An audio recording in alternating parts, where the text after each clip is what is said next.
World cup खत्म हो गया, इसका मतलब ये नहीं ट्रेगो ने आपको अपॉर्चुनिटीज देनी बंद कर दी है कि आप उनके प्लेटफॉर्म पर जाकर अपने ओपिनियन देकर पैसे नहीं कमा सकते। आज मैच है मैन सिटी वर्सेस लिवरपूल का कैराबाओ कप में, और आप इस मैच पर जाकर अपना ओपिनियन रजिस्टर करके पैसे कमा सकते हैं। तो भाई मेरे सामने थे 3 सवाल, मैन सिटी क्या जीत सकती है आज लिवरपूल के अगेंस्ट, तो मैंने येस पर क्लिक किया, अपना इन्वेस्टमेंट किया और मैं आगे बढ़ा। दूसरा क्वेश्चन था कि क्या मैन सिटी 20 मिनट के अंदर गोल स्कोर कर पाएगी, तो मैंने कहा नहीं यार वो तो नहीं कर पाएंगे। तीसरा क्वेश्चन था कि क्या मैन सिटी क्लीन शीट रख पाएगी लिवरपूल के अगेंस्ट, तो मैंने कहा येस डेफिनेटली वो क्लीन शीट रख पाएंगे।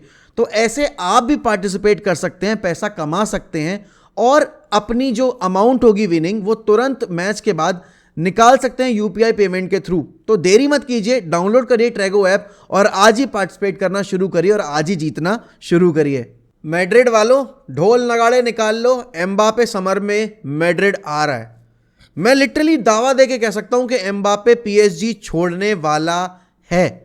अब इसके पीछे का रीजन क्या होगा, उसके पीछे का रीजन होगा क्योंकि लियोनेल मेसी ने कॉन्ट्रैक्ट एक्सटेंड कर लिया है पीएसजी के साथ, और जो भी अभी तनातनी चल रही है अर्जेंटीना और फ्रांस के बीच में, और उस वजह से जितना भी आप देख रहे हो एक तरीके की राइवलरी डेवलप होती जा रही है। वर्ल्ड कप से पहले भी सिनेरियोज बन रहे थे कि एम्बापे और मेसी की नहीं बन रही है, एम्बापे और नेमार की नहीं बन रही है, एंड अल्टीमेटली इस वर्ल्ड कप के बाद या वर्ल्ड कप के बीच में हमने देखा है स्पेशली फाइनल में कि दोनों प्लेयर्स के बीच में तनातनी है, और वो चीज़ आपको कहीं ना कहीं अब प्लेयर पावर जो डिमांड कर रहा है एम्बापे उसमें दिखेगी, क्योंकि मेसी के सामने एम्बापे अभी कुछ भी नहीं है। मेसी के सामने कोई प्लेयर अभी कुछ भी नहीं है पीएसजी की टीम में, और अगर किलियन एम्बापे को एक बड़ा प्लेयर बनना है, एक अथॉरिटी वाला प्लेयर बनना है, तो उसको मेसी की परछाई से बाहर निकलना पड़ेगा। अब देखो हम सबको पता है कि लास्ट ईयर कितना ड्रामा हुआ, मैड्रिड को रिजेक्ट किया, पीएसजी के लिए नया कॉन्ट्रैक्ट साइन किया, जो किया वो किया,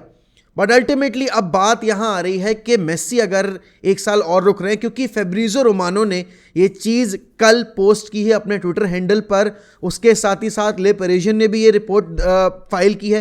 पहले उन्होंने ही ब्रेक की थी न्यूज़ के वर्बल एग्रीमेंट हो चुका है पीएसजी के साथ 1 और साल एक्सटेंड करने के लिए, उसके साथ ही साथ सैलरी पर अभी डिस्कशन नहीं हुआ है। वर्बल एग्रीमेंट का मतलब ये नहीं है कि श्योर शॉट मेसी रुकेंगे या फिर उनका जो वेज स्ट्रक्चर अभी है वही सेम होगा। There will be some changes in the wage structure as well. हो सकता है कॉन्ट्रैक्ट लेंथ भी थोड़ी चेंज हो सकता है 1 साल से ज़्यादा रुकने का प्लान हो मेसी का। अगर कॉन्ट्रैक्ट तमीज़ का हुआ तो प्रोजेक्ट में उनका इन्वॉल्वमेंट कितना होगा वो भी डिपेंड करता है।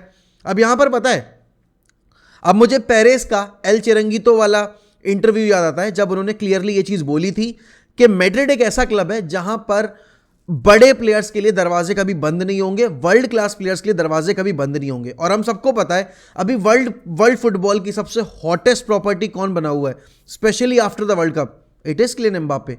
एंड हर एक मैड्रिड फैन चाहे कितना भी हेट करता हो एम्बापे को, चाहे कितना भी उसके मन में पिछले जो समर में हुआ था ट्रांसफर विंडो में उसकी वजह से कितना भी गुस्सा हो, लेकिन वो एक चीज़ कभी नहीं बोलेगा that he doesn't want Mbappe at Real Madrid, because Madrid कुछ प्लेयर्स होते हैं ना किसी पर्टिकुलर क्लब के लिए खेलने के लिए बने होते हैं। सो वो है किलियन एम्बापे।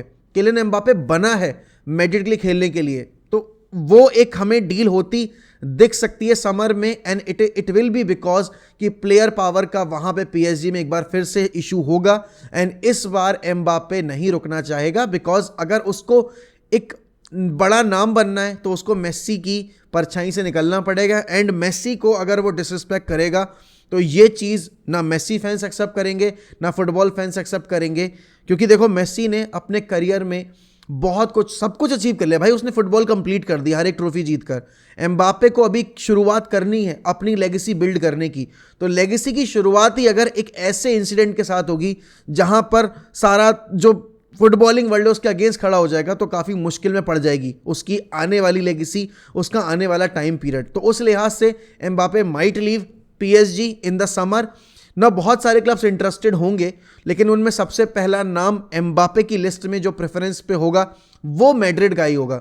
अब मैड्रिड जाएगी या नहीं, कितना बजट लेकर जाएगी वो देखने वाली बात होगी, क्या कॉन्ट्रैक्ट लेंथ होगी, कितना वेज होगा, वो सारी चीज़ें मैटर करेंगी। लेकिन आई थिंक अगर एम्बापे ने अपने आप रिक्वेस्ट डाल दी पीएसजी को that he wants to leave, तो खुदा भी ऊपर से उतर आएंगे तो भी नहीं रोक सकते। अब इसके साथ चलते हैं हमने दूसरी अपडेट पे, जो कि है रोनाल्डो के रिगार्डिंग। देखो रोनाल्डो का अभी तक, जैसे हमने कल वाली वीडियो में भी डिस्कस किया था, कि कोई अदर क्लब अभी इंटरेस्टेड नहीं दिख रहा है, अल नसर ही दिख रहा है इंटरेस्टेड क्लब, और उनके साथ अभी तक एग्रीमेंट शुरू नहीं हुए हैं या फिर कॉन्वर्जेशन शुरू नहीं हुई है। कल भी फैब्रिज़ो रोमानो ने इस चीज़ को रिपोर्ट किया है कि अल नसर के साथ अभी कॉन्वर्जेशन शुरू होगी। अल नसर लिमिट तक जाकर पुश ज़रूर करेगी रोनाल्डो को ऑन बोर्ड लाने के लिए। रोनाल्डो के लिए रियलिस्टिकली अगर देखा जाए तो कम क्लब्स अभी रेस में हैं, लेकिन जैसे ही विंडो ओपन होगी तब कौन सा क्लब उतरेगा रोनाल्डो के लिए वो देखना पड़ेगा हमें। एंड रोनाल्डो का नाम क्योंकि अब आ गया है तो एक और हम वतन है रोनाल्डो के, जॉ फीलिक्स, जिनका नाम हम देख रहे हैं मार्केट में बहुत ज़ोरों शोरों से उतारू है। और यूनाइटेड एक ऐसा क्लब है जो कि जॉ फीलिक्स जैसे टैलेंट को ओल्ड ट्रैफर्ड ज़रूर लाना चाहेगा, because he is a very versatile player. अगर जॉ फीलिक्स जैसा प्लेयर यूनाइटेड आएगा तो कहीं ना कहीं उनको कोडी गैक्पो से शायद समझौता करना पड़े, लेकिन according to the tier 1 sources United कुछ भी करके कोडी गैक्पो को विंटर विंडो में लाना चाहती है। एंड पीएसवी, आई थिंक, ये मेरा मानना है, कैपिटलाइज ज़रूर करेगी। लेकिन अगर बिडिंग वॉर होता है, कोई और क्लब भी उतरता है कोडी गैक्पो के लिए, तो दोनों हाथ में लड्डू वाली बात है पीएसवी के लिए, क्योंकि उनको पता है वो फंड्स जनरेट कर पाएंगे विंटर विंडो में। एंड यहाँ पर एक अच्छी सेल जनरेट कर सकते हैं वो कोडी गैक्पो को सेल करने के बाद, तो रेवेन्यू जनरेशन में उनको बहुत मदद मिलेगी। लेकिन अब बात करते हैं अपने मैच के बारे में। कल का जो मैच हुआ है बर्नली के अगेंस्ट, पहली बात तो ये भाई बहुत खुशी हुई देखकर अपने प्लेयर्स को वापस से पिच पर एक्शन में। एंड हम आसानी से कल का गेम 4-0 5-0 जीत सकते थे, या फिर हम 2-2 भी करवा सकते थे, because Dubravka was very very very very very average. Team selection में आपने देखा राफेल वरान नहीं थे, लिसांद्रो मार्टिनेज नहीं थे क्योंकि वो दोनों अभी तक लौटे नहीं हैं, लेकिन हैरी मैग्वायर भी नहीं थे बिकॉज ही इज़ इल। तो अब हमने कल देखा कैसेमीरो को सेंटर बैक पर ऑपरेट करते हुए, विक्टर लिंडलॉफ को, एंड वैन बिसाका और आपके टाइल मलासिया खेल रहे थे। कैसेमीरो एक मेकशिफ्ट रोल में इतना बढ़िया खेल के गया है, तो हम इतना तो कह सकते हैं कि कैसेमीरो अगर हमें ज़रूरत पड़ी तो उस रोल में टक इन कर सकेगा। हाँ ठीक है, बर्नली थी, that is not a premier league club, अभी इस बार वो चैंपियनशिप में खेल रहे हैं, लेकिन चैंपियनशिप में वो टेबल के टॉप पे थे इस मैच में आने से पहले, अभी भी टेबल के टॉप पे रहेंगे, बट अब वो कैराबाओ कप से बाहर हो चुके हैं। यहाँ पर यूनाइटेड ने वापस से वही गलतियां की जो वो पिछले ब्रेक में जाने से पहले कर रहे थे, that is not capitalising on the chances that they are getting. और अगर एक क्लब लगातार वो सेम गलतियां करता आ रहा है, तो फिर एक पॉइंट ऐसा है कि अब सामने वाली टीम कैपिटलाइज करना शुरू कर देगी। अब यही बर्नली के अगेंस्ट कल अगर मैन सिटी होती या लिवरपूल होती या कोई आर्सेनल जैसी टीम होती, तो वो जितनी गलतियां हमने की थी उन पर कैपिटलाइज करके हमें पनिश ज़रूर करते। आप एक गेम में बच के निकल गए, बट आप हर गेम में ऐसे बच के नहीं निकल पाओगे। आप मिड सेक्टर में पोजीशन लूज कर रहे हो। मैकटॉम, देखो पूरे जितने भी प्लेयर्स खेले कल फर्स्ट 11 में, हर एक प्लेयर की परफॉर्मेंस अच्छी थी। गर्नाचो को 2 अच्छे चांसेस मिले थे earlier in the first half बरी करने के, वहां पर हम आराम से 3-0 की लीड लेकर एंड करते फर्स्ट हाफ, बट हमने सिर्फ एक गोल स्कोर किया था। McTominay was the only player who was not performing well, and हर बार मैकटॉमने जब भी पिच पर होते हैं हमेशा ये चीज़ वो हाईलाइट कर ही देते हैं, that why he is not the answer to our problems. And यहाँ पर कल हमने देखा कि वैन बिसाका ने भी अपना जो शिफ्ट था वो प्रोवाइड किया। हम वैसे तो वैन बिसाका के अटैकिंग एट्रीब्यूट्स के बारे में इतनी बात नहीं करते हैं बिकॉज उनके वो हैं नहीं, बट कल के गेम में जो असिस्ट दिया है भाई उन्होंने एरिक्सन के लिए, I was not expecting that came out of the blue. लेकिन वो असिस्ट के पहले का जो पास था ब्रूनो का, ब्रूनो ने अपना वर्ल्ड कप जिस फॉर्म पे ख़त्म किया था वो फॉर्म वही लेकर आए हैं अभी कल के गेम में, and he literally played really well. But अब एक समस्या ये है कि ब्रूनो ने इतने कार्ड अक्यूमुलेट कर लिए तो अब वो अगले राउंड में नहीं अवेलेबल होंगे यूनाइटेड के लिए। बात करूं एरिक्सन की, एरिक्सन गॉट हिज गोल।